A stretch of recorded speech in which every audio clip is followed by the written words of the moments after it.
मी निकिता. आज ना मला जायचं होतं एका ठिकाणी आणि दुसऱ्या ठिकाणीच आम्ही पोहोचलो. ते तुम्हाला सांगते मी आता कुठे पोहोचलो आणि दाखवते सुद्धा. सकाळ झाल्यानंतर तुम्हाला माहीतच होतं की आम्ही फिरायला गेलो होतो. त्याच्यानंतर आम्ही घरी जायला निघालो म्हणजे सातारला यायला निघालो. तुम्हाला दिसत असेल बघा. हा जो आहे हा आहे अटल सेतू. इथे माझी इच्छा खूप होती की अटल सेतूवरून मी ट्रॅव्हल करू. त्याच्यानंतर अटल सेतू संपला आणि आम्ही सातारच्या दिशेने लागलो. तुम्हाला दिसत असेल घरी जाता जाताना मला एका ठिकाणी फिरायला जायचं होतं, पण रस्ता चुकल्यामुळे आम्हाला इथे पवनचक्क्याच दिसल्या. कारण कारण आम्ही पोहोचलो होतो चाळकेवाडीला.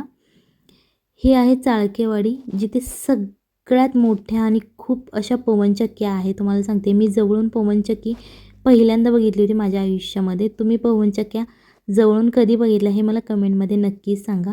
सो जरी रस्ता चुकलो असेल ना तरी हे खूप छान असं वातावरण होतं बघण्यासाठी, फिरण्यासाठी. जो जिथे जायचं होतं आम्हाला तिथे तर आम्ही नाही पोहोचलो, पण हेच दृश्य बघून मन असं भरून गेलं होतं. खूप छान असं हे दृश्य होतं, तुम्हाला दिसत असेल बघा. इथे खूप अशी छान शांतता होती आणि एकदम थंड असं वातावरण होतं.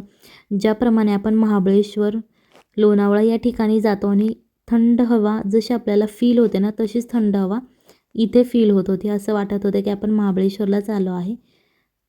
आणि हो, आम्हाला महाबळेश्वरला नव्हतं जायचं, एका देवाच्या दर्शनासाठी जायचं होतं, पण आम्ही रस्ता चुकलो होतो आणि इथे येऊन पोहोचलो.